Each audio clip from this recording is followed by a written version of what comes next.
Welcome back to MS based chemistry classes. Dear students, previous lecture में हम लोगों ने राउल्स लॉ के बारे में पढ़ा था और उसमें ये पढ़ा था हम लोगों ने as a special case of Henry's law. और एक टॉपिक और पढ़ा था हम लोगों ने जिसमें हम वेपर प्रेशर बता रहे थे एक सॉल्यूशन का, जब किसी सॉलिड को लिक्विड में ऐड किया जाता है और वो जो सॉलिड ऐड किया जा रहा है वो वोलेटाइल होगा या नॉन वोलेटाइल सॉल्यूट होगा, उसके आधार पर वेपर प्रेशर कितना क्रिएट होगा वो चीज़ समझी थी हम लोगों ने। आज हम जो टॉपिक पढ़ने वाले हैं ideal and non ideal solution के बारे में पढ़ने वाले हैं। इस टॉपिक से पढ़ने से पहले आपको राउल्स लॉ के बारे में पता होना चाहिए कि राउल्स लॉ होता क्या है, क्योंकि ideal and non ideal solutions directly link हैं आपके राउल्स लॉ से। राउल्स लॉ ये बोलता है कि किसी भी एक बाइनरी सॉल्यूशन के लिए जो आपका कंपोनेंट्स के जो वेपर प्रेशर होते हैं वो उसके मोल फ्रैक्शन के डायरेक्टली प्रोपोर्शनल होते हैं, मतलब P डायरेक्टली प्रोपोर्शनल टू जाई, ये राउल्स लॉ बोलता है। आज हम उसके आगे कंटिन्यू करेंगे कि एक्चुअली वाकई में ये आइडियल सॉल्यूशन होता क्या है। फॉर एग्जांपल आपके पास एक बीकर है और आपके पास इसमें एक प्योर कंपोनेंट है। ओके, इसमें आपके पास एक प्योर कंपोनेंट है A, जिसको आप सॉल्वेंट मान के चलते हैं। हमेशा से आप वही मान के चल रहे हैं A को सॉल्वेंट। ओके, देन क्या होगा उसके बाद, देखिए प्योर सॉल्वेंट है अगर इसमें, तो इसके पास अभी A और A के बीच का जो इंटरेक्शन होगा वो इसमें आपको दिखेगा, मीन्स ए इंटरेक्शन दिखेगा। तो आपने इसमें क्या डाला है, सॉल्वेंट डाला हुआ है A। ऐसे आपके पास दूसरा एक बीकर है जिसमें आपने दूसरा कंपोनेंट डाला है B, तो आपको इसमें कैसे दिखेंगे, सारे के सारे आपके इंटरेक्शंस B इंटरेक्शंस दिखेंगे। तो ये भी एक प्योर कंपोनेंट है। ओके, दोनों को दोनों अगर इंडिविजुअली लिए जाते हैं तो ये प्योर कंपोनेंट तब कहलाते हैं। अब मान के चलिए जो बी है आपका वो सॉल्यूट है। ओके, है दोनों लेकिन अपनी प्योर स्टेट में भी, because they are not mixed. जब ये मिक्स हो जाएंगे तो अपनी प्योर स्टेट में नहीं रहेंगे। ओके, अब क्या होगा कि इस बीकर को आप क्लोज कर दीजिए, दोनों कंटेनर्स को क्लोज करने के बाद इसको आप क्या कर दीजिए, हीट दे दीजिए। हीट देने के बाद आप देखेंगे कि जो ए के पार्टिकल्स हों या बी के पार्टिकल्स हों, और यह हम मान के चलते हैं हमने ए को एक वोलेटाइल कंपोनेंट लिया है, बी को भी हमने कैसा लिया है, वोलेटाइल कंपोनेंट। वोलेटाइल का मतलब होता है बेटा कि जो वेपराइज हो सके। पहले कंडीशन हम वोलेटाइल के लिए पढ़ रहे हैं, उसके बाद हम नॉन वोलेटाइल के लिए पढ़ेंगे कंडीशंस। ओके, तो देखिए होता क्या है इसमें कि जैसे ही आपका ये सॉल्यूशन हीटअप होना शुरू होगा तो ए के जो पार्टिकल्स होंगे जितने भी वेपर स्टेट में जाने की कंडीशन रखेंगे वो ऊपर को जाएंगे, मीन्स वो एटमॉस्फेयर में उठने की कोशिश करेंगे और उसके बाद वो क्या करेंगे, अपने इस वेपर्स की वजह से इस लिक्विड की सरफेस को प्रेशर लगाएंगे, और इसी को हमने क्या पढ़ा था, vapour pressure of the pure component ए। इसी तरीके से यदि ये चीज बी के साथ होता है कि बी के वेपर्स एटमॉस्फेयर में जाएंगे और वापस वो एटमॉस्फेयर में जो पार्टिकल्स गए हैं वो पार्टिकल्स क्या करेंगे, इस लिक्विड के सरफेस के ऊपर क्या करेंगे, प्रेशर क्रिएट करेंगे, और इसी को हम वेपर प्रेशर ऑफ क्या बोलेंगे, pure vapour pressure of pure component B. Okay, जिसको हम पी नॉट बी से इंडिकेट करते हैं और इसको हम किससे इंडिकेट करते हैं, पी नॉट ए से इंडिकेट करते हैं। Is that clear? इतनी बातें तो हमें समझ में आ गई।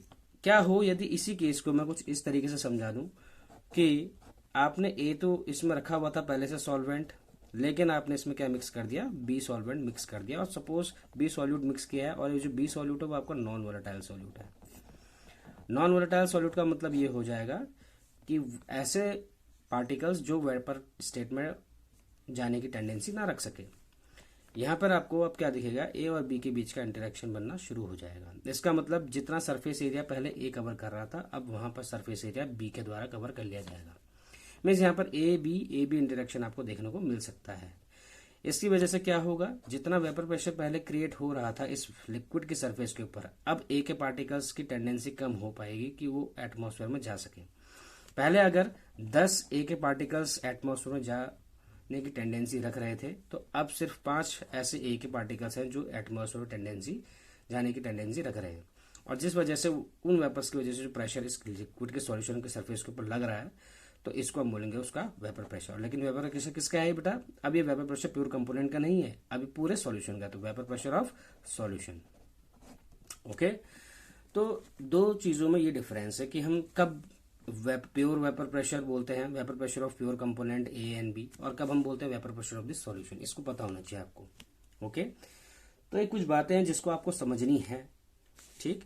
तो आपने इस बेसिक आइडिया से पता किया कि यदि आपके पास एक बीकर हो, उस बीकर में यदि आपके पास प्योर कंपोनेंट ए हो या फिर प्योर कंपोनेंट बी हो, ए और बी, तो आप देखेंगे वहां पे या तो आपको ए ए इंटरेक्शन दिखेगा या तो आपको बी बी इंटरेक्शन दिखेगा। यदि आप एक समय पे ए लेते हैं या एक ही समय पे बी लेते हैं तो आपको इंटरेक्शन किस तरीके से दिखेगा, ए ए या बी बी तरह का इंटरेक्शन दिखेगा।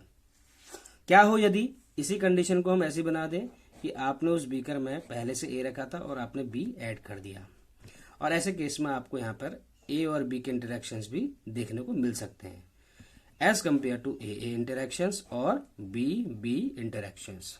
तो ए ए और बी बी इंटरेक्शंस के अलावा आपको यहाँ पे ए बी इंटरेक्शंस भी देखने को मिल सकता है। अब देखिए, एक्चुअली इन्हीं इंटरेक्शंस के बेस पे हम लोगों को सॉल्यूशन पढ़ने हैं जिन्हें हम आइडियल और नॉन आइडियल सॉल्यूशंस बोलते हैं। पहला टॉपिक जो आपका है वो है आइडियल सॉल्यूशन। आइडियल सॉल्यूशन होता क्या है, पहले इसको समझने की कोशिश करते हैं।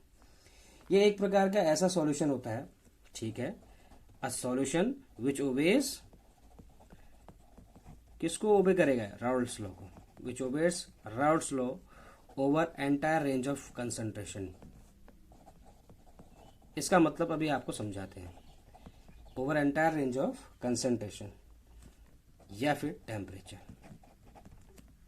ओके, और जिसके दौरान and during the formation of which no change in enthalpy and no change in volume takes place। इसका मतलब आप क्या समझे, आपके पास एक आइडियल सॉल्यूशन की मैंने सिर्फ डेफिनेशन लिख दी है, तो इस डेफिनेशन से आप क्या समझते हैं। देखिए क्या बोलता है कि ऐसा सॉल्यूशन जो रॉल्स लॉ को ओबे करता हो हर एक कंसंट्रेशन टर्म्स और उसके टेम्परेचर पे। मीन्स टेम्परेचर चेंज करेंगे तो टेम्परेचर चेंज करने के बाद जिस तरीके से राउल्ट्स लॉ, एक सॉल्यूशन राउल्ट्स लॉ को फॉलो करते हुए अपने बिहेवियर शो करता था जैसे यहाँ पर है, वैसे ही क्या ये भी फॉलो करेगा। अगर ऐसा करता है वो, चाहे कितना भी आपका वेरिएशन आ जाए कंसंट्रेशन में, टेम्परेचर में आपका कितना भी वेरिएशन आ जाए, इस वेरिएशन के बावजूद यदि आपका वो सॉल्यूशन राउल्ट्स लॉ को ओबे करता है और उस दौरान जो आपका वॉल्यूम होगा उस सॉल्यूशन का वो चेंज ना हो। जैसे आप एग्जांपल के जरिए यहां समझिए, आपने क्या किया कि आपने इसमें बी ऐड किया है ए में, और आप जानते हैं जब तक ए था तो उसमें ए ए इंटरेक्शंस थे, और जब तक बी अकेले में था तो बी बी इंटरेक्शंस थे, ओके। अब हुआ क्या कि जैसे ही आपने ए और बी को मिक्स किया तो यहाँ पर कुछ नए इंटरेक्शंस और देखने को मिलेंगे आपको, जिसको हम ए बी इंटरेक्शंस कहेंगे, ओके। तो ए बी इंटरेक्शंस जो होंगे और बी बी और या इंडिविजुअली ए ए इंटरेक्शंस जो होंगे उनके बीच में डिफरेंस होगा। अब एक्चुअली होता क्या है वो देखिए। राउल्ट्स लॉ को फॉलो करने का मतलब ये हो गया कि हम जानते हैं यदि मैं बात करता हूं सिर्फ वेपर प्रेशर ए की वजह से जो आया था तो वो किसके बराबर हो जाएगा, पी नॉट ए ए के बराबर हो जाएगा। इसी तरीके से जो पी बी हो जाएगा वो किसके बराबर हो जाएगा, पी नॉट बी बी के बराबर होगा। अगर ये राउल्ट्स लॉ को फॉलो करता है तो उसको ये फॉर्मूले के हिसाब से फॉलो करना होगा इस पूरे सिस्टम को, ठीक है। इसका मतलब ये हो गया। और दूसरी बात, एंथैल्पी और वॉल्यूम की भी बात की है। एंथैल्पी का मतलब डेल्टा एच। एंथैल्पी चेंज का मतलब ये होता है बेटा कि ड्यूरिंग द रिएक्शन जो हीट है नाइदर एब्जॉर्ब्ड नॉर रिलीज्ड। जब ए को के साथ बी को मिलाया गया तो इन दोनों के बीच में जो इंटरेक्शंस क्रिएट हुए, ए बी इंटरेक्शंस कहीं ना कहीं आपको देखने को मिलेंगे, उसके बीच में इंटरेक्शंस क्रिएट होने की वजह से उस पूरे सिस्टम में जो एंथैल्पी का जो चेंज आना चाहिए, मींस या तो हीट एब्जॉर्ब करनी चाहिए या तो हीट रिलीज करनी चाहिए, तो वो जो आपका एब्जॉर्प्शन और release of that particular heat, या हम बोल सकते हैं सोलर सिस्टम में जो चेंज आता है हीट का, वो क्या होता है, जीरो के बराबर होता है जब हम पूरे सिस्टम को मिक्स कर देते हैं। इसी तरीके से इन्होंने ये कहा है कि जो वॉल्यूम होता है इसका, तो वॉल्यूम क्या होगा, वॉल्यूम में भी कोई चेंज नहीं आता, तो मिक्स करने के बाद वॉल्यूम भी एज इट इज रहता है। तो राउल्ट्स लॉ को फॉलो करने वाले जो सॉल्यूशंस होते हैं उनको आइडियल सॉल्यूशंस बोलते हैं, जिनकी कंडीशंस कुछ यहाँ पर है कि पहले तो उसको इस राउल्ट्स लॉ के अनुसार इस फॉर्मूले को फॉलो करना चाहिए कि जो वेपर प्रेशर है आपका सॉल्यूशन ए कंपोनेंट का, वो उसका डायरेक्टली प्रोपोर्शनल होता है मोल फ्रैक्शन के। इसी तरीके से बी अपने मोल फ्रैक्शन के डायरेक्टली प्रोपोर्शनल होना चाहिए। और डेल्टा एच और डेल्टा वी मिक्सिंग जो होती है वो कहनी होनी जीरो होनी चाहिए। जीरो का मतलब ये हो गया कि उसमें कोई बदलाव नहीं आया है, no change in enthalpy and no change in volume. Okay, लेकिन आपको ये पता होना चाहिए कि ऐसा कोई भी सॉल्यूशन नहीं है, there is no solution which behaves perfectly as ideal solution. Perfectly ideal solution की तरह कोई भी ऐसा सॉल्यूशन बिहेव नहीं करता, ठीक है ना। लेकिन ऐसा कोई सॉल्यूशन जिसमें आपके सॉल्वेंट एंड सॉल्यूट जो इंटरेक्शंस होते हैं वो ऑलमोस्ट इक्वल हो जाएं, किसके, सॉल्वेंट एंड सॉल्यूट इंटरेक्शंस के। अगर ऐसा कुछ सिस्टम होता है जिसमें कि आपको ये देखने को मिलता है जिसमें सॉल्वेंट के जो इंटरेक्शंस होते हैं means A interactions and solute interactions जो होते हैं, इसका मतलब बी इंटरेक्शंस। यदि ऐसा सिस्टम जो होता है उसके इंटरेक्शंस जो होती हैं वो सॉल्वेंट सॉल्यूट इंटरेक्शंस के बराबर हो जाए, ए बी के बराबर हो जाए, तो ऐसे केस में हम कह सकते हैं कि वो सॉल्यूशन परफेक्टली आइडियल सॉल्यूशन की तरह बिहेव करेगा। ओके, वैसा वो राउल्स लॉ के अकॉर्डिंग उस पूरे सॉल्यूशन को क्या करेगा, राउल्स लॉ को फॉलो करेगा। एक्चुअली होता क्या है कि ऐसा पॉसिबल कब है, मतलब नियरली आइडियल सॉल्यूशन की तरह बिहेवियर शो करेगा वो सॉल्यूशन जहां ऐसा होगा। लेकिन ऐसा तो कभी होता नहीं है जहां ए इंटरेक्शन बी इंटरेक्शन के एग्जैक्टली इक्वल हो जाए ए बी। ओके, कोई भी ऐसा सिस्टम नहीं है जो 100% एज इट इज फॉलो करे किसी भी रूल को। तो ऐसे केस में क्या होता है, हम जानते हैं कि ऐसा सॉल्यूशन तभी पॉसिबल है, ओके, जब ऐसी कंडीशन तभी आ सकती है जब सॉल्यूट का जो साइज होगा, सॉल्यूट पार्टिकल्स जो होते हैं आपके, उनका जो साइज होगा वो किसके बराबर हो जाए, सॉल्वेंट के जो पार्टिकल्स होते हैं उनके साइज के इक्विवेलेंट हो जाए। अगर ऐसा हो जाता है जिनका साइज सेम हो जाए, पहली कंडीशन, और दूसरी कंडीशन ये है कि दे बोथ हैव ए और बी की जो, क्या बात कर रहे हैं यहाँ पे, पोलैरिटी की, इनकी जो पोलैरिटी होती है उनकी पोलैरिटी आइडेंटिकल हो जाए, आइडेंटिकल पोलैरिटी के हों, मीन्स पोलर नेचर शो करें। ये पोलर नेचर शो करें मीन्स ए और बी जो आपके पार्टिकल्स होते हैं इनकी जो पोलैरिटी होगी ऑलमोस्ट कैसी होगी, सेम होगी। ऐसी कंडीशन जहां पर होंगी ऐसे सॉल्यूशंस आपके आइडियल सॉल्यूशन शो करेंगे।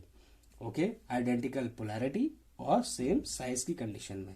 और ऐसे केस कब होते हैं, जब सॉल्यूट और सॉल्वेंट के पार्टिकल के साइज ऑलमोस्ट सेम होता है। जब ऐसा होगा, दो कंडीशंस फॉलो होंगी, तब जाके आपकी क्या होंगी, सॉल्वेंट सॉल्वेंट इंटरेक्शंस या सॉल्यूट इंटरेक्शंस किसके इक्विवेलेंट हो जाएंगी, सॉल्वेंट और सॉल्यूट के इंटरेक्शंस के इक्विवेलेंट। और जिस वजह से क्या होता है कि आप जब दोनों को मिक्स करने की कोशिश करते हैं बी और ए को, तो उसमें आपको कोई बदलाव देखने को नहीं मिलता, ना ही एनर्जी एब्जॉर्ब होती है ना एनर्जी रिलीज होती है। और वहां पर वॉल्यूम, अगर एनर्जी रिलीज नहीं होगी ना ही एब्जॉर्ब होगी हीट, तो ऐसे केस में वॉल्यूम भी उसका कोई चेंज नहीं होगा। जैसा वॉल्यूम पहले था सिस्टम का वैसा ही वॉल्यूम बाद में भी रहेगा, क्योंकि आपको पता चल चुका है कि आइडियल सॉल्यूशंस में किस तरीके से हम इंटरेक्शंस के बेस पर उसको डिफरेंशिएट कर सकते हैं दूसरे सॉल्यूशन के कंपेयर में। अब आप देख लीजिए इसमें क्या होता है, एक एग्जांपल है आइडियल सॉल्यूशन का। जैसे एन हेप्टेन और एन हेक्सेन की बात हम करते हैं, n heptane and n hexane की अगर हम बात करते हैं तो इसमें हमें साफ साफ देखने को मिलता है कि एन हेप्टेन का स्ट्रक्चर कैसा होता है, CH3 CH2 CH2 CH2 CH2 1 2 3 4 5 6 and 7, ये है आपका एन हेप्टेन। ओके, ये आपका एन हेप्टेन है। और इसी तरीके से आपका जो दूसरा सिस्टम बोला इन्होंने, and n hexane, CH3 CH2 CH2 CH2 CH2 and CH3 1 2 3 4 5 6, ये आपका हो गया एन हेक्सेन। आप देखिए इसमें दोनों केस में कोई चेंजेस आ रहा है, मीन्स इनमें कोई ग्रुप डिफरेंस है नहीं। एक्चुअली इसमें जो ग्रुप का डिफरेंस है वो भी वही है, दैट इज CH2 का डिफरेंस है दोनों के बीच में। बाकी इसमें ऐसा कोई ऐसा एक्स ग्रुप नहीं जुड़ा हुआ है जिस वजह से इस पूरे सिस्टम की प्रॉपर्टी इसके कंपैरेटिवली चेंज हो जाए। ये जो सिस्टम है आपका, ये सिस्टम कार्बन और हाइड्रोजन से मिलकर बना हुआ है, जहां पर कार्बन और हाइड्रोजन के बॉन्ड ऑलमोस्ट कैसे होते हैं, नॉन पोलर प्रॉपर्टी के होते हैं। इसका मतलब ये सिस्टम जैसा है वैसा ये सिस्टम भी होना चाहिए, तो इनकी पोलैरिटी आइडेंटिकल होनी चाहिए, हमने बताया था आइडेंटिकल पोलैरिटी। तो ये भी C और H सिस्टम से मिलकर बने हुए हैं, तो इसके भी जो सिस्टम होता है पूरा वो नॉन पोलर नेचर शो करता है, क्योंकि दोनों की पोलैरिटी आइडेंटिकल है ऑलमोस्ट, जिस वजह से क्या होता है, ये क्या शो करते हैं, आपके आइडियल सॉल्यूशन को डिफाइन करते हैं ये एग्जांपल्स। ऐसे ही आपके पास एक एग्जांपल ये हो गया, कुछ एग्जांपल्स आपको मैं लिख रहा हूँ, एग्जाम पॉइंट ऑफ व्यू से बहुत इंपॉर्टेंट है, कभी आ जाए तो एग्जाम में आप जरूर ये एग्जांपल्स लिख के आ जाएं। एग्जांपल्स के आपके नंबर्स होते हैं, क्लोरोबेंजीन हो गया और आपका ब्रोमोबेंजीन हो गया। ओके, ये भी एक हैलोजन जुड़ा है, ये भी एक हैलोजन है, बाकी बेंजीन के ऊपर दोनों तरह जुड़े हुए हैं। तीसरा क्या हो जाएगा आपका, जैसे बेंजीन एंड टॉल्यूइन। इसी तरीके से चौथा एग्जांपल आपका हो जाएगा इथाइल ब्रोमाइड। आप देख रहे होंगे कि इसमें कोई बहुत ज्यादा चेंजेस नहीं है, मीन्स दोनों एक ही फैमिली के ग्रुप हैं। इथाइल आयोडाइड एक ही फैमिली के आने वाले कंपाउंड्स हैं। अगर ये इथाइल नेचर का है, ये भी इथाइल का है, मीन्स 2 कार्बन हेलोजन लगा है, तो 2 कार्बन में इसमें भी क्या लगा हुआ है, हेलोजन लगा हुआ है। इसीलिए इनकी प्रॉपर्टीज जो होती है, ऑलमोस्ट उनकी जो पोलैरिटी होती है वो आइडेंटिकल होती है। ओके, एक लास्ट एग्जांपल और है, उसको देख लीजिए। इसमें आपका कार्बन टेट्रा क्लोराइड वाला example, carbon tetra chloride and silicon tetra chloride. अब इस 5 एग्जाम्पल में से आपको जो आपको सही लगता है, 2-3 एग्जाम्पल्स आप उसको याद कर लीजिए, और इस हिसाब से एग्जाम में जब डिफरेंस करने को आता है आइडियल नॉन आइडियल सॉल्यूशन में, तो एग्जाम्पल को भी एक पॉइंट बना के लिखिएगा। चलिए, आपको आइडियल सॉल्यूशन समझ में आ गया है, तो आप हम दूसरा टॉपिक पढ़ते हैं, that is non ideal solution. बहुत इंपॉर्टेंट टॉपिक है नॉन आइडियल सॉल्यूशंस। अब नॉन आइडियल सॉल्यूशन होता क्या है, उसको समझने की कोशिश करें। जिस तरीके से एक आपका आइडियल सॉल्यूशन बिहेवियर शो करता है राउल्ट्स लॉ को फॉलो करके, तो उसी के अगेंस्ट जो होता है नॉन आइडियल सॉल्यूशन होता है, which do not obey Raoult's law. हम एक शॉर्ट परिभाषा में ये बोल सकते हैं कि ऐसा सॉल्यूशन जो कि राउल्ट्स लॉ को ओबे नहीं करता हो। अगर ये राउल्ट्स लॉ को ओबे नहीं करेगा तो पहली कंडीशन क्या हो सकती है इसकी, जाहिर सी बात है कि ये जो P A equals to P naught A chi A लिखा जाता है, या फिर P B equals to P naught B chi B जो लिखा जाता है, ये एक दूसरे के इक्विवेलेंट नहीं हो सकते। इसका मतलब वेपर प्रेशर मीन्स वहां पर पार्शियल प्रेशर जो सॉल्यूशन का होगा वो मोल फ्रैक्शन के डायरेक्ट प्रोपोर्शनल उतना शो नहीं होगा। इसका मतलब ये राउल्ट्स लॉ को फॉलो नहीं कर रहे हैं। इसका मतलब ऐसा तो नहीं होगा कि ये इसके इक्विवेलेंट हो जाए। इसका मतलब या तो ज्यादा होगा या तो कम होगा। इससे पी ए ग्रेटर देन हो सकता है या लेस देन भी हो सकता है। कंडीशन ये हो सकती है इस केस में। इसी तरीके से क्या हो सकता है, यदि आपका सिस्टम ऐसा शो कर रहा है नॉन आइडियल, तो इसका मतलब जो मिक्सिंग करेंगे हम लोग एंथैल्पी के, जो मिक्सिंग करने के बाद मीन्स ए और बी सिस्टम आपके पास ये सिस्टम है, इसमें आपने बी ऐड किया और ए पहले से था इसमें। अगर आप बी और ए दोनों को ऐड करेंगे तो इसको ऐड करने के बाद क्या हो कि इसमें हीट एब्जॉर्ब हो जाए पहली कंडीशन, या उसमें क्या हो जाए, रिलीज हो जाए। इसका मतलब डेल्टा एच मिक्सिंग जो होगा वो 0 के इक्विवेलेंट तो नहीं होगा। अगर हीट एब्जॉर्ब हो या रिलीज हो तो ऐसे केस में क्या होगा, जो वॉल्यूम होगा सिस्टम का, अगर V1 पहले इतना था तो क्या पता जो V2 हो वॉल्यूम में चेंज आ जाए, V2 बढ़ जाए, और क्या पता V2 क्या हो जाए, घट जाए। 2 केस हो सकते हैं। तो इसका मतलब डेल्टा वी मिक्सिंग भी इसमें नॉट इक्वल्स टू 0।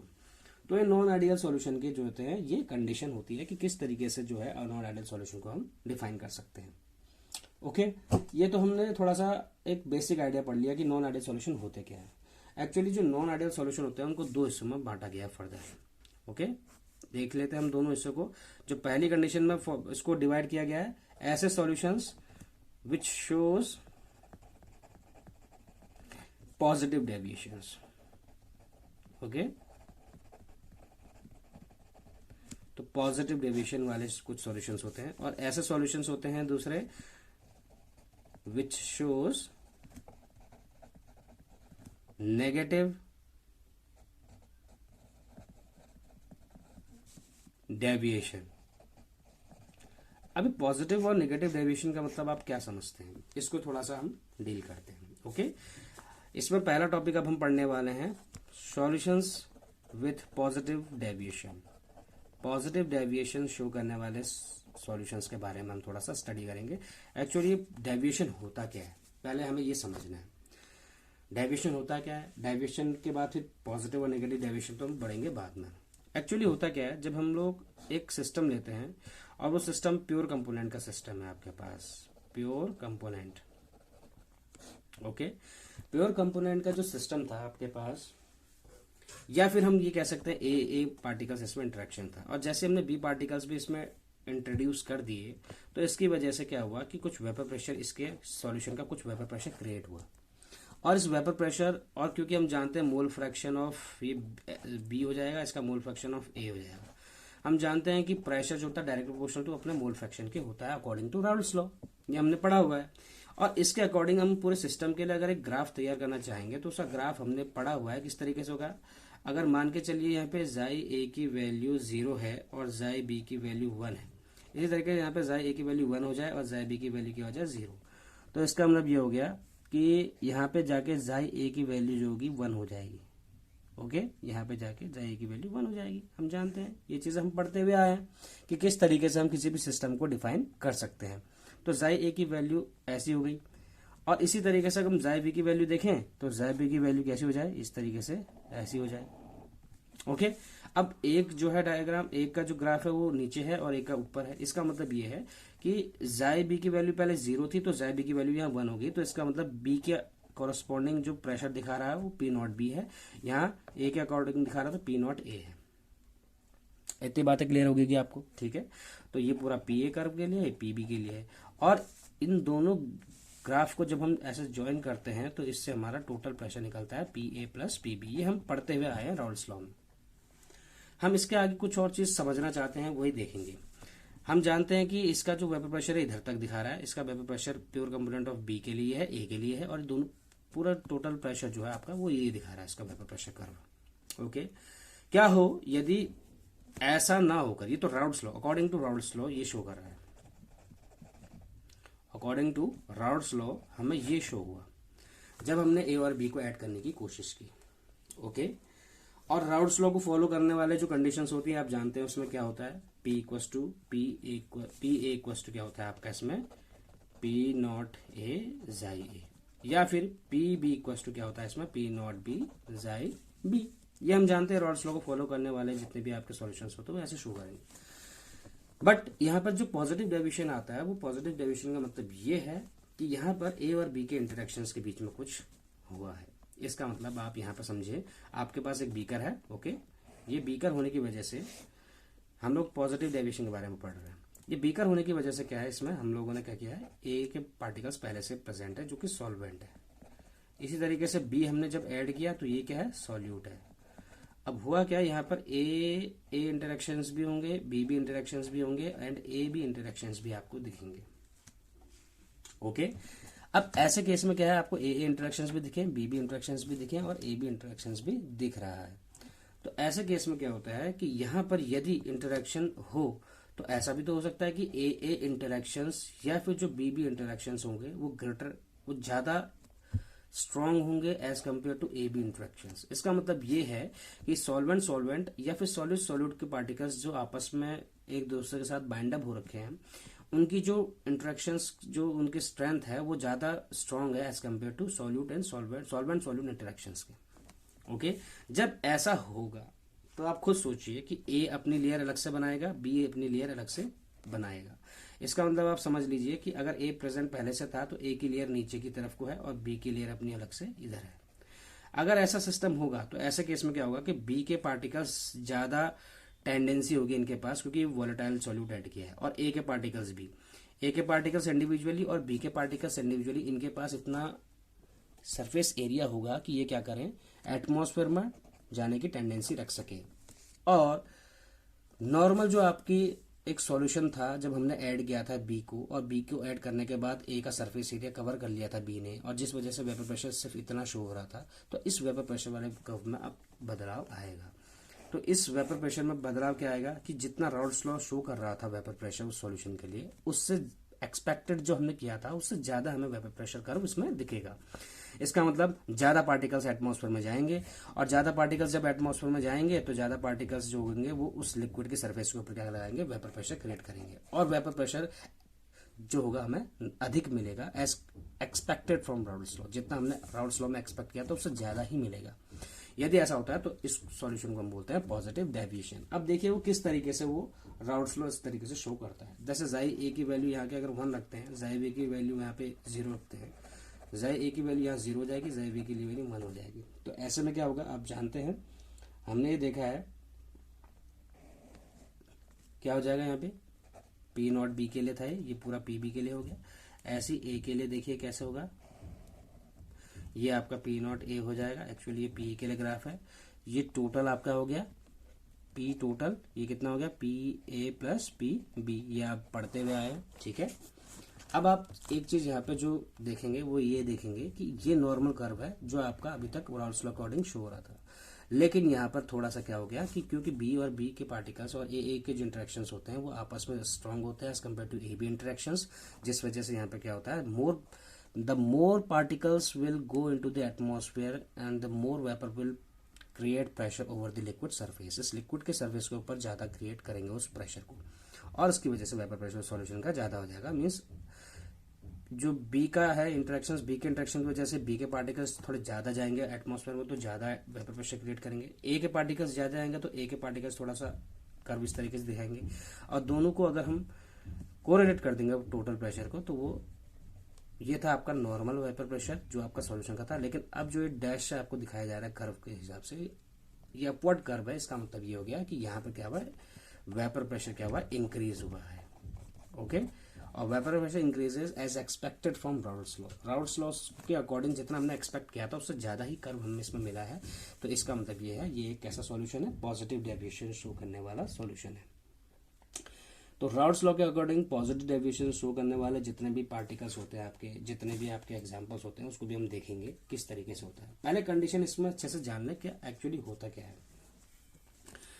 देखिए, ये तो आपने कंडीशन पढ़ी है अभी राउल्स लॉ के लिए कि कैसे पॉजिटिव डेविएशन शो करता है according to Raoult's law.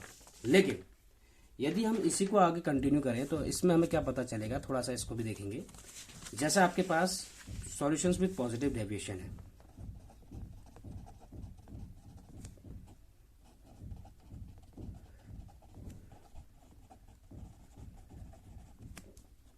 Solution with positive deviation का मतलब क्या होता है कि ऐसा कोई सॉल्यूशन जो कि राउल्स लॉ के से एक्सपेक्टेड जितना भी वेरिएशन वेपर प्रेशर का जो एक्सपेक्टेशन था उससे ज्यादा ही एक्सपेक्टेड आपका वेपर प्रेशर शो करेगा। ओके, तो ऐसे केस में कुछ कंडीशंस होती है, ठीक है ना। कुछ ऐसी कंडीशंस होती हैं जिसमें कि आपको समझना पड़ेगा कि कैसे इसमें राउल्स लॉ फॉलो हो रहा है।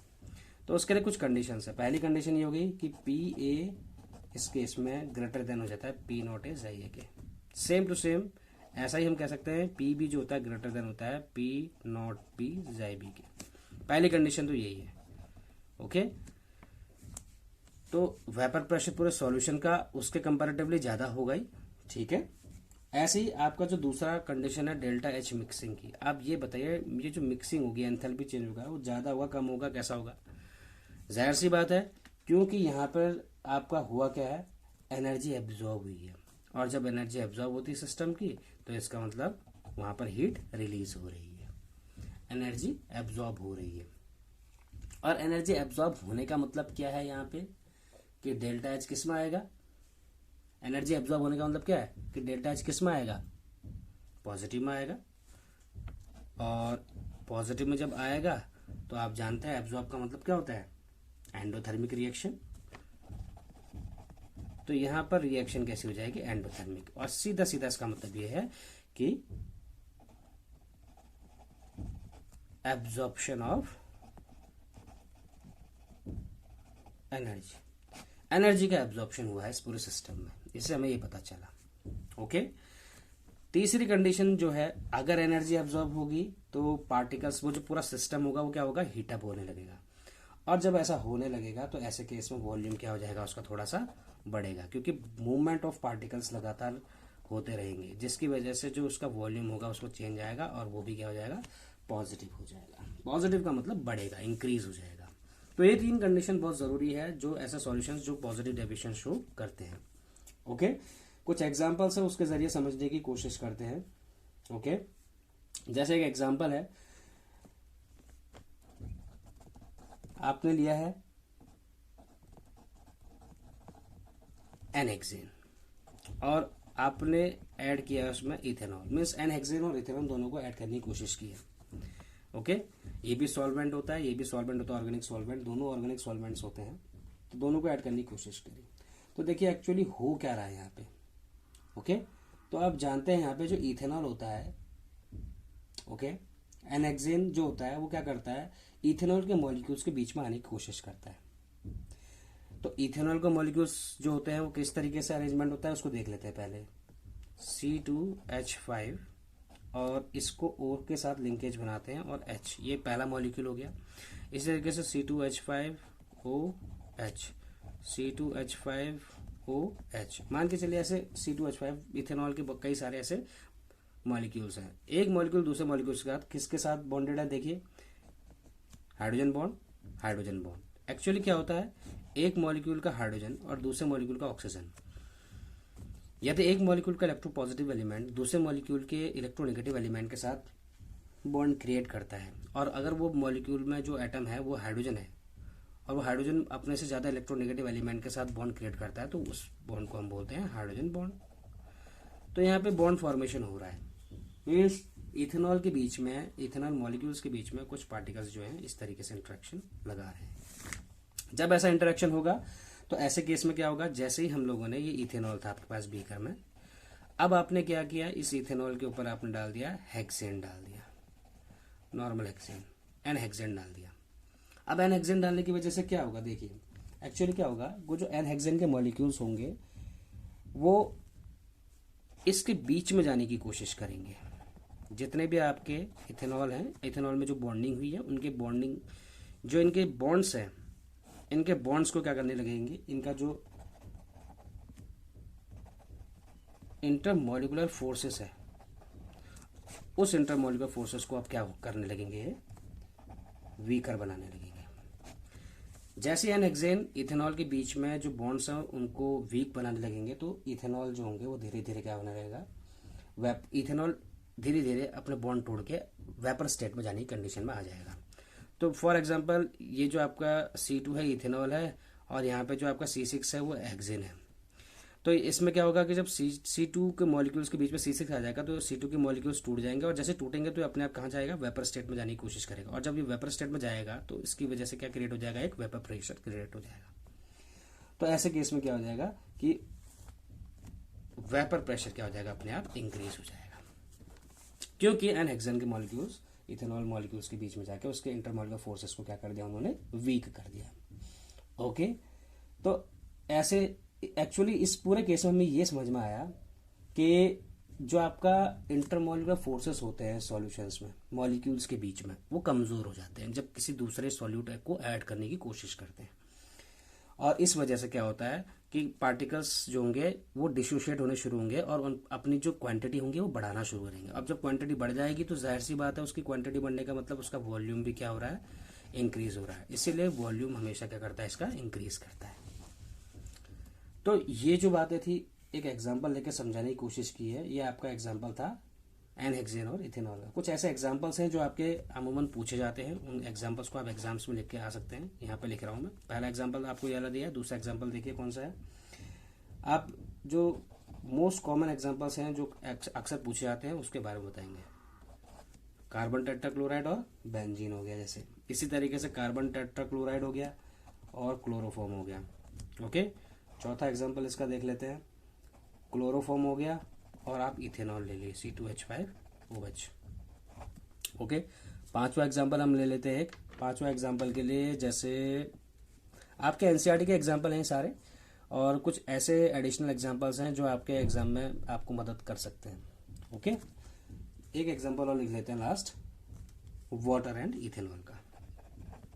ओके, 5 एग्जाम्पल इनफ है, इतना आप देके आए हैं एग्जाम में तो काफी है। हम लोगों ने पॉजिटिव डेविएशन के बारे में समझ लिया, पॉजिटिव डेविएशन होता है क्या, और उसके ग्राफ से हम लोगों ने ये चीज समझ ली कि किस तरीके से उसमें ग्राफ वेरिएशन होता है। अब अगला जो टॉपिक हमारा वो है सॉल्यूशंस विथ नेगेटिव डेविएशंस। ऐसे सॉल्यूशन जो नेगेटिव डेविएशन शो करते हैं। अब नेगेटिव डेविएशन शो करने वाले सॉल्यूशंस होते कैसे हैं एक्चुअली। जैसा हम लोगों ने पॉजिटिव डेविएशन के बारे में पढ़ा था कि अगर आपके पास कोई कंपोनेंट है, जैसे आपके पास एक बीकर है, इसमें ए पहले से है तो ए इंटरेक्शंस होंगे, और यदि आप इसमें बी डालने की कोशिश करते हैं तो इसमें बी भी इंटरेक्शंस होंगे, और जब दोनों मिक्स हो जाएंगे एक दूसरे के साथ अगर, तो इसके बाद आपको ए और बी इंटरेक्शंस देखने को मिल सकते हैं। आपको बताया था कि जब ऐसा केस होता है तो राउट्स लॉ के अकॉर्डिंग आपको जो ग्राफ दिखता है वो एक नॉर्मल ग्राफ दिखता है राउट्स लॉ का। वो किस तरीके से दिखता है, यहाँ पे एक बार दोबारा से एक्सप्लेनेशन देख लीजिए उसका। जैसे जाई ए की वैल्यू 1 है, जाई बी 0, जाई ए 1 यहाँ था तो यहाँ 0 हो गया, और जाई बी 0 था तो 1 हो गया। तो जाई ए की वैल्यू फॉर एग्जांपल ये है, ओके, इस तरीके से बना लेते हैं। ये आपका बी की वैल्यू 1 पहुंच गई यहाँ तक, तो इसका नाम पी नॉट बी है। इसी तरीके से ये आपका क्या है, पी नॉट ए है, ये आपका पी ए हो जाएगा, ये पी आपका पी बी हो जाएगा, और ये इस तरीके से आपका पी टोटल हो जाएगा P A plus P B. ये आप जानते हैं राउट लॉ के अकॉर्डिंग ऐसा वेपर प्रेशर क्रिएट होगा ऐसे केस में। लेकिन ऐसा क्या हो यदि जो हमने बी डाला गया है इसमें, जो हमने बी डाला है इसमें, वो बी कंडीशन क्या कर रहा है कि इंटरेक्शन बिटवीन जो ए पार्टिकल्स हैं या इंटरेक्शन बिटवीन जो बी और बी पार्टिकल्स हैं, अभी तक हम देख रहे थे ए पार्टिकल्स और बी पार्टिकल्स का जो इंटरेक्शन था वो ग्रेटर देन था ए बी इंटरेक्शन। लेकिन अब यहाँ केस में क्या होगा कि ए और बी का इंटरेक्शन ज्यादा स्ट्रांग है। इसका मतलब जो आप डाल रहे हैं बाहर से सॉल्यूट, वो सॉल्वेंट के पार्टिकल के साथ क्या है, बॉन्डिंग क्रिएट कर रहा है। इसका मतलब उसने मैक्सिमम सरफेस एरिया कवर कर लिया है। मान के चलिए आपके पास ये बीकर था, और इस बीकर में आपने जैसे ही इसमें बी डाला ए के साथ, तो यहाँ पर ए बी इंटरेक्शंस ओवरकम करने लग गए, मीन्स डोमिनेट हो गए एज कंपेयर टू ए और बी इंटरेक्शंस। जिस वजह से क्या हुआ कि ज्यादा सरफेस एरिया इन लोगों ने कवर कर लिया, और जितना वेपर प्रेशर पहले वो इंडिविजुअल ए या बी शो कर रहा था, अब उतना वेपर प्रेशर जो होंगे वो इस सॉल्यूशन जो है वो शो नहीं कर पाएगा। तो इसका सॉल्यूशन का जो वेपर प्रेशर हो जाएगा वो राउट्स लॉ के से जो एक्सपेक्टेड था वो क्या हो जाएगा, कम आएगा। जितना आना चाहिए उतना नहीं आया, उससे कम ही आएगा। ऐसा क्यों? क्योंकि अब लेस नंबर ऑफ जो आपके पार्टिकल्स होंगे वो वेपर स्टेट में जा सकेंगे, और less number of vapour particles जो होंगे वो क्या करेंगे, उस लिक्विड की सरफेस के ऊपर प्रेशर क्रिएट करेंगे, और उसकी वजह से जो प्रेशर क्रिएट होगा वो वेपर प्रेशर कहलाएगा। लेकिन उतना वेपर प्रेशर आपको नहीं देखने को मिलेगा जितना आप राउट्स लॉ के अकॉर्डिंग एक्सपेक्ट करते हैं। तो यहाँ पर वेपर प्रेशर आपका कैसा हो जाएगा, डिक्रीज हो जाएगा, कम हो जाएगा। तो इसी को ग्राफ के अकॉर्डिंग समझने की कोशिश करते हैं कि ग्राफ में कैसे हम इसको डील कर सकते हैं। एक्चुअली ग्राफ के जरिए कभी एग्जाम में अगर आपको आइडियल नॉन आइडियल सॉल्यूशंस आता है तो आप कोशिश करें कि आप उसका ग्राफ बनाएं, उसकी कुछ कंडीशंस जो हैं कि पॉजिटिव और नेगेटिव डायरेक्शन शो क्यों करता है वो कंडीशंस लिख के आए। तो देखिए ग्राफ के अकॉर्डिंग कैसे हम इसको डील कर सकते हैं। आपके पास इस तरीके से सॉल्यूशन था, आप जानते हैं यहाँ पे आपका मोल फ्रैक्शन होगा, ओके, ये मोल फ्रैक्शन है, और हम इसको वेपर प्रेशर के कॉरस्पॉन्डिंग इसको क्या करते हैं, ग्राफ ड्रॉ करते हैं, ओके। आप जानते हैं यहाँ पे जाई ए की वैल्यू कितनी हो जाएगी, 1, जाई बी की वैल्यू 0, यहाँ जाई ए 0 हो जाएगा तो जाई बी वैल्यू 1 हो जाएगी। जाई बी की वैल्यू 1 हो गई तो इसको 1, ये पी नॉट बी के लिए है। इसी तरीके से जाई ए की वैल्यू क्या हो जाएगी आपकी, पी नॉट ए, ये हो जाएगा, ये पी ए है, और ये आपका क्या है, पी बी। आप जानते हैं ये क्या हो गया आपका total pressure P T, okay, P A plus P B. इतनी बातें आप समझते हैं। अब देखिए इसके बाद होता क्या है, एक्चुअली इसमें आपका जो वेपर प्रेशर होता है वो लोअर हो जाता है, डिक्रीज होता है। तो इस वेपर प्रेशर को डिक्रीज इन वेपर प्रेशर कैसे शो कर सकते हैं, जितना पहले शो हो रहा था उससे नीचे आ गया वेपर प्रेशर। ऐसी बी के लिए जितना शो हो रहा था उससे नीचे आ गया, और टोटल वेपर प्रेशर भी क्या हो गया, सिस्टम का डिक्रीज हो गया। इसका मतलब ये है कि इस पूरा जो आपका कंडीशन समझ में आई, उसके लिए जो आपकी कंडीशन है नेगेटिव डेविएशन के लिए, वो क्या हो सकती है, condition for negative solutions, negative deviation show करने वाले सॉल्यूशंस के लिए। देखिए क्या है इसमें, हम जानते हैं पहली condition P naught A chi ए के बराबर होता है, ऐसे ही पी बी जो होता है वो P naught B chi B के बराबर होता है जब वो राउट्स लॉ के अकॉर्डिंग होता है। लेकिन ऐसे केस में अब क्या हो जाएगा, ये कम आने लगेगा, वैल्यूज क्या हो जाएगी, कम हो जाएंगी, मीन्स वेपर प्रेशर क्या हो गया, डिक्रीज हो गया। ऐसे ही जो डेल्टा एच मिक्सिंग है आपकी, okay, delta H mixing mix करने के बाद जो सिस्टम है, अब यहाँ पे जो डेल्टा एच मिक्सिंग की हम बात करने वाले हैं वो आपका पहले वाले केस में एब्जॉर्ब हो रही थी एनर्जी, अब इस केस में क्या हो जाएगी, रिलीज हो जाएगी। इसका मतलब नेगेटिव आएगी वैल्यू। नेगेटिव वैल्यू जब आती है डेल्टा एच की वैल्यू, तो तब इसका मतलब यह है कि वो सिस्टम में एनर्जी क्या हो रही है, रिलीज हो रही है। इसका मतलब एक्सोथर्मिक सिस्टम है। एनर्जी जिस सिस्टम की रिलीज होती है उसको हम क्या बोलते हैं, एक्सोथर्मिक, और एक्सोथर्मिक के केस में डेल्टा एच नेगेटिव होता है। इसका मतलब क्या समझिए, एनर्जी रिलीज्ड। जब एनर्जी रिलीज होगी ऐसे सिस्टम में तो सिस्टम का जो वॉल्यूम होगा वो क्या होने लगेगा, धीरे धीरे कम होने लगेगा। मीन्स यहाँ पे association of solute particles with the solvent particles होना शुरू हो जाएंगे, क्योंकि उनके बीच में बॉन्डिंग स्टार्ट हो जाएगी। जब बॉन्डिंग स्टार्ट हो जाएगी तो सॉल्वेंट और सॉल्यूट के पार्टिकल्स की क्वांटिटी जितनी पहले थी अब वो क्या करेंगे, आपस में आने के बाद वो क्या होंगे, कंबाइन होने लगेंगे। इसका मतलब वॉल्यूम क्या हो जाएगा, उसका डिक्रीज हो जाएगा, इसका मतलब नेगेटिव। ओके, इतनी बातें आपको समझ में आ गई। एक एग्जांपल लेके इसको समझने की कोशिश करते हैं। जैसा एक एग्जांपल है, वो एग्जांपल आपका है क्लोरोफॉर्म का ले लेते हैं हम लोग, CHCl3। ओके, और CHCl3 के साथ हम लोगों ने एसीटोन के साथ उसकी क्या करने की कोशिश की है, बॉन्डिंग करने की कोशिश किया। मान के चलिए आपके पास बीकर है और इस बीकर में आपने क्या किया है, बाहर से आपने क्या कोशिश की है, क्लोरोफॉर्म या एसीटोन डालने की कोशिश की है। जैसे मान के चलो बाहर से आपने एसीटोन ऐड किया और आपके पास पहले से इसमें क्या प्रेजेंट था, क्लोरोफॉर्म। क्लोरोफॉर्म का फॉर्मूला CHCl3 होता है बेटा, एसीटोन का फॉर्मूला CH3COCH3। ओके, ये होता है। तो ऐसे केस में क्या होगा, इसका हम पहले डायग्राम देखते हैं।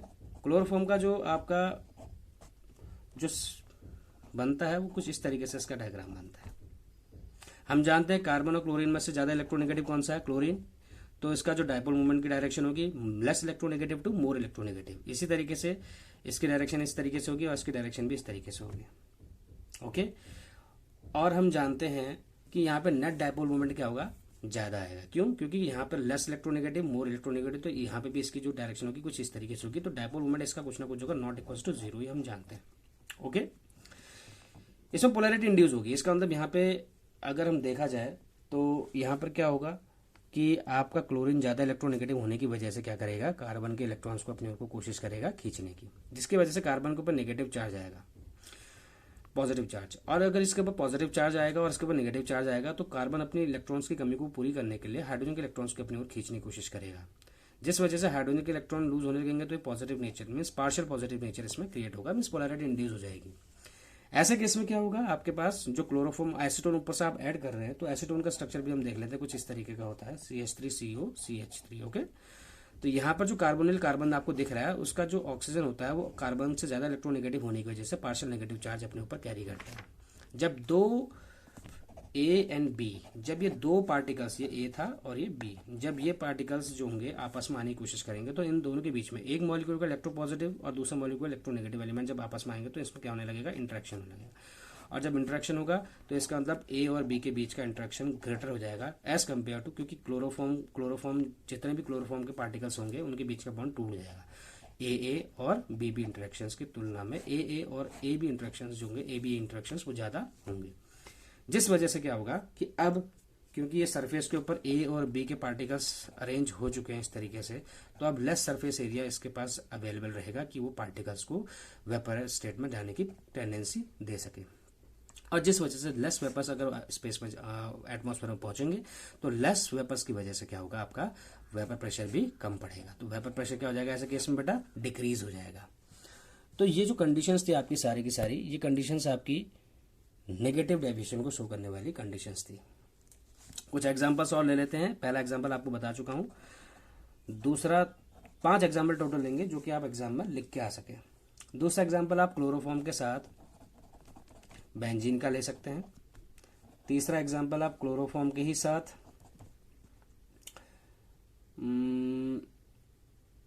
C2H5 होल ट्वाइस O, ठीक है, एसिडेट का ले सकते हैं। चौथा आप इसमें एग्जांपल वाटर और HNO3 का ले सकते हैं। ओके, आपके एनसीईआरटी का भी क्वेश्चन है एक, जब आप इसके बाद टॉपिक पढ़ने वाले हैं एजियोट्रॉपिक सॉल्यूशंस, वो आपको पढ़ाएंगे। और पांचवा एग्जांपल आपका जो है थोड़ा आसान एग्जांपल ले लेते हैं, H2 और HCl का एग्जांपल। ओके, 1 2 3 4 और आपका ये क्या हो गया, पांचवा एग्जांपल। ओके, ये O है बेटा। तो आई होप कि आज का टॉपिक आपको अच्छे से समझ में आया होगा, और अगर आपको समझ में ना आया हो, कोई क्वारीज हो तो कमेंट सेक्शन में ज़रूर पूछिए। और जितना भी आपको पढ़ाया गया है उसका रिवीजन कीजिए, पॉजिटिव डेविएशन, नेगेटिव डेविएशन, सारी चीज़ें। Till then keep doing work hard.